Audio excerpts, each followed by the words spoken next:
Hi there, Joka here, and I'm back with a video using the Spellbinders March Large die kit. That sounded a bit weird. So here's the kit, and it's actually one of those, what do you call this, not interactive card, but like a 3D kind of card. I'm sure you will see plenty of samples from other ladies how to put this together, but I did not do that.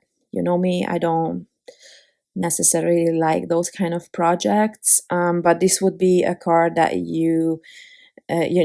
it's flat, you can fold it flat, send it out, and the receiver can display it. But I decided to do something else. I'm also using the this month 3D embossing folder.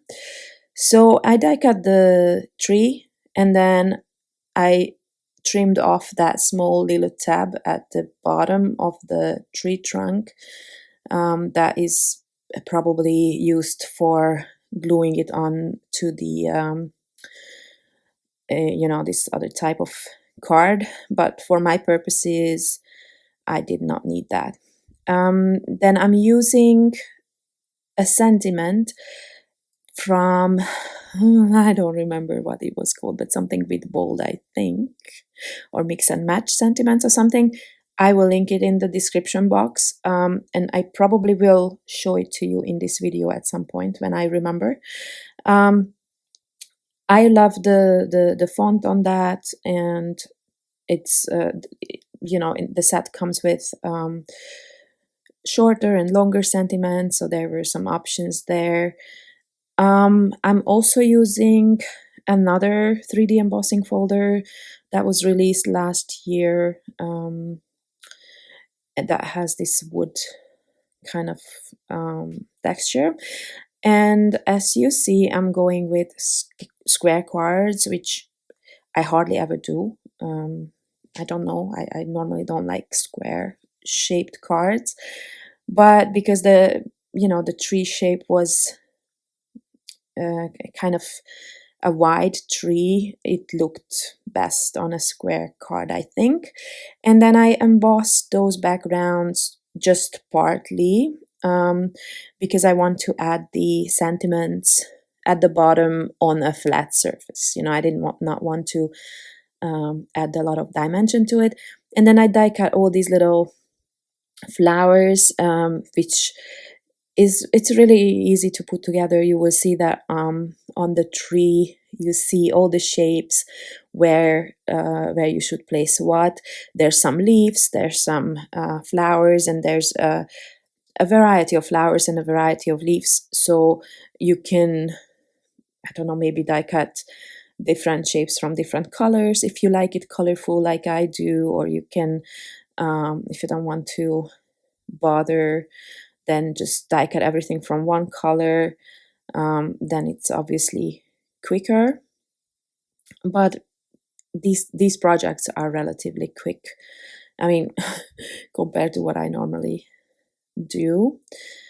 So I chose a bunch of pinks and mustard and a variety of grays for this project, and that's one of my favorite, well, it's actually my favorite mustard cardstock that I do not have any of, and because a lot of Bazzill papers from earlier, I don't know, they don't have a code on them.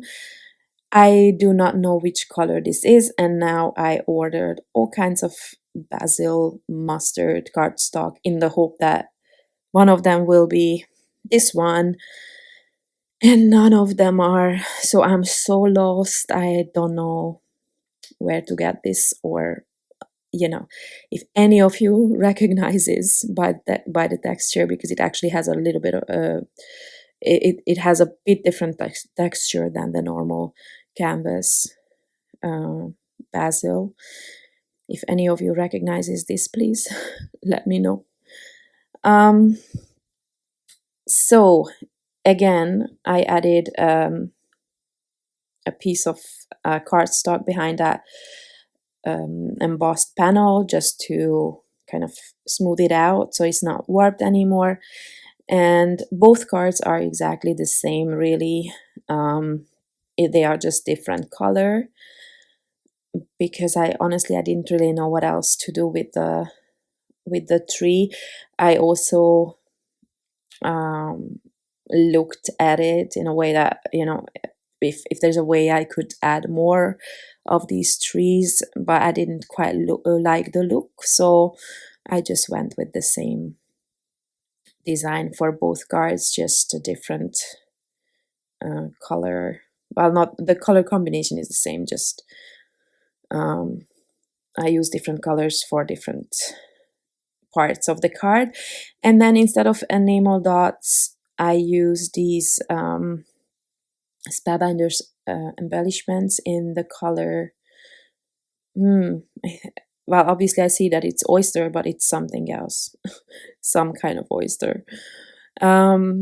It's like a whitish pearl color, and because this package has so many and there's really small ones as well, I like to use this when I need a lot. So here is the promised die set for the sentiments, but I will link it in. I think it came out last year. Lately I noticed that months go by so fast that sometimes I think something happened a couple of months ago and it was already 2-3 years ago. It's crazy. Okay, so here's my second card, and again I'm finishing it with these little pearls, and I'm actually using two different sizes of the two smaller or smallest ones, just to add a little bit of different texture, and yeah. So I know these cards are simple, but I hope I could give you an idea that you don't have to, if you are like me and you don't like to create these interactive cards, there are ways to use these die kits anyway. I hope I could inspire you in some small way. Thank you very much for watching. Check out the other video as well on the channel today. Again, thanks so much for watching, and I hope to see you next time. Bye bye.